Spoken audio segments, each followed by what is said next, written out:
Joining me now is Shady and E, and they are here to share about a new production of Beetlejuice Jr. Welcome on. How are you guys doing today? We're great. How about yourself? I'm doing pretty well. You know, staying dry for now. Pretty rainy outside at this moment.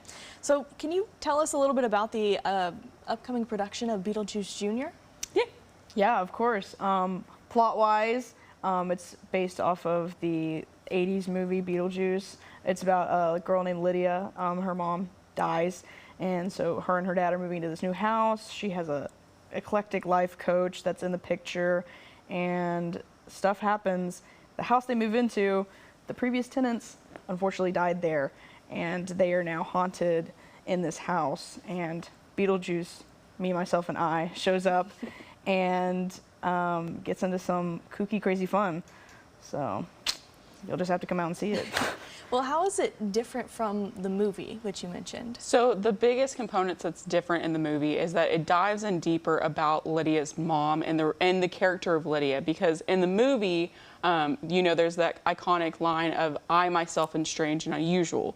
So in the movie, Lydia is portrayed as this very uncomfortable, weird, awkward girl, and that's about it. We don't understand why she's that way.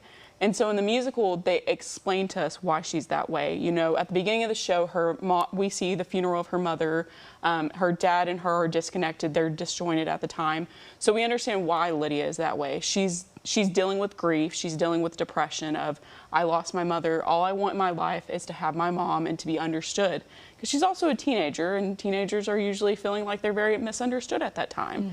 Mm-hmm. And so now we as an audience get to understand why Lydia is that way.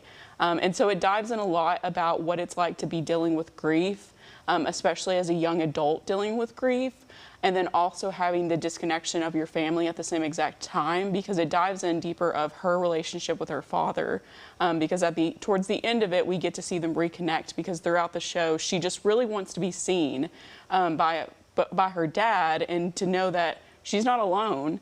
And so towards the end of it, we get to see that connection with him, which we don't get to see a connection of Lydia and her dad in the movie. It feels like we get that more so with Adam and Barbara, and Lydia. And so we see that connection still with them of they want to be a part of the family. They want to be one big group. But now we get to really see it with her dad and Lydia. So the musical is a great way of being able to show what it's like to be dealing with grief, dealing with dark times, and not sure what to do during those times. And at the same time, you have to have those comedic moments. And so thankfully, Beetlejuice is there to provide those comedic elements. And so it deals with everything of, you know, what it's like to not know what to deal with in dark times, and how if you just keep an eye out, there will be light at the end of the tunnel. So there's also more singing. There's also a lot more singing. So, and the things that are very similar to the musical in the movie, other than just the basic plot line of Beetlejuice shows up, kind of takes over, pursues chaos, all this stuff. Other than that part of the movie and musical that are the comparison, they actually use the song Deo from the movie. There's a scene where Barbara and Adam possess some of the characters, and they come and they do this really funky dance, and the song Deo is playing at the same exact time. That song is in the musical as well. And then at the end of it, the end of the movie, they celebrate that everything is okay now with Jumping the Line. And so in the musical, they celebrate everything is okay now with Jumping the Line. So those are the same things that that is in the movie and the musical. Well, real quick, since we're running out of time, what are the dates of the performance, and where can people get tickets? July 9th or 18th, and you can get tickets at Henderson County Performing Arts Center. .org. So hcpac.org, or you can go to our Facebook page as well.